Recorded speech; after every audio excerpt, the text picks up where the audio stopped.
നമസ്തേ.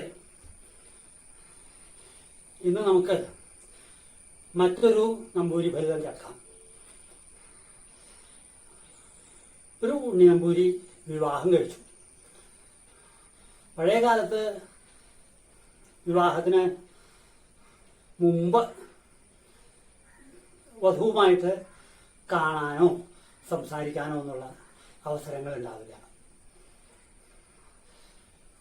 വിവാഹ ചടങ്ങൊക്കെ തന്നെ ഈ വധുവിനെ കോടി കൊണ്ടുകൊണ്ട് മൂടിയിട്ടാണ്.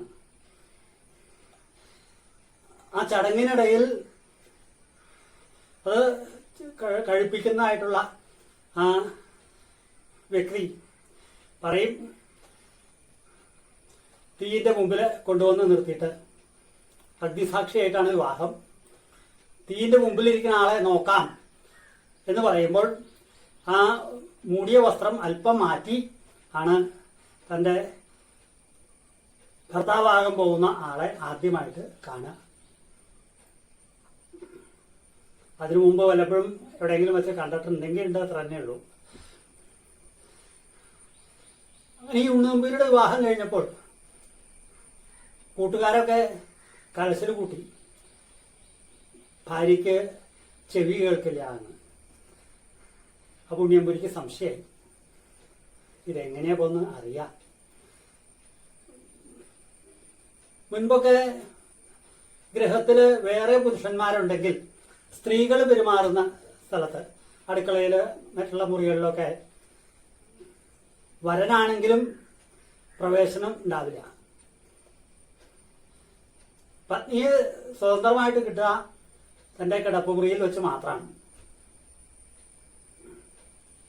അപ്പൊ അവിടെ വച്ച് വേണ്ടതുപോലെ സംസാരിക്കാനൊന്നും ഈ ഉണ്ണിയമ്പൂരിക്ക് സാധിച്ചില്ല. അപ്പൊ ഈ സംശയം ഉള്ളില് ഉണ്ട്.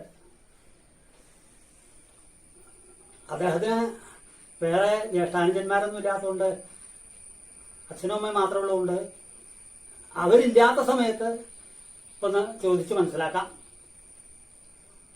എന്ന് വിചാരിച്ചിരിക്കുന്നു. അപ്പൊ ഒരു ദിവസം അച്ഛനും അമ്മയും അടുത്ത ഒരു ഗ്രഹത്തിൽ പോയ സമയത്ത് ഈ ഉണ്ണിയമ്പൂരിയും അകത്തുള്ള ആളും മാത്രമേ അവിടെ ഉള്ളൂ. അപ്പൊ ഇന്ന് തന്നെ തന്റെ സംശയം തീർക്കാം എന്ന് വിചാരിച്ച് ആ ഉണ്ണിയമ്പൂരി അടുക്കളയിലേക്ക് ചെന്നു. അപ്പോ ആത്തേമാരെ അവിടെ പാചകത്തിലാണ്.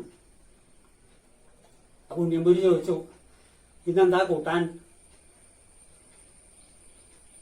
അപ്പോ അകായിൽ നിന്ന് മറുപടിയൊന്നുമില്ല.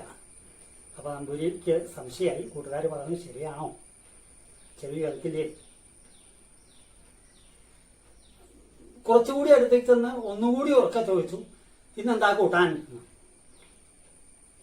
അപ്പോഴും മറുപടിയൊന്നുമില്ല. അപ്പൊ ഉണ്ണിയമ്പൂരിക്ക് ഉറപ്പായി ചെവി കേൾക്കില്ല. എന്നാലും ഒന്നുകൂടി ഉറപ്പ് വരുത്താം എന്ന് വിചാരിച്ച് അതേമാരുടെ അടുക്കളയ്ക്ക് ചെന്നു. അടുപ്പിന്റെ അടുക്കൽ എന്നിട്ട് ചെവിയിലായിട്ട് ഉറക്കെ പറഞ്ഞു, ഇന്നെന്താ കൂട്ടാൻ നിന്ന്.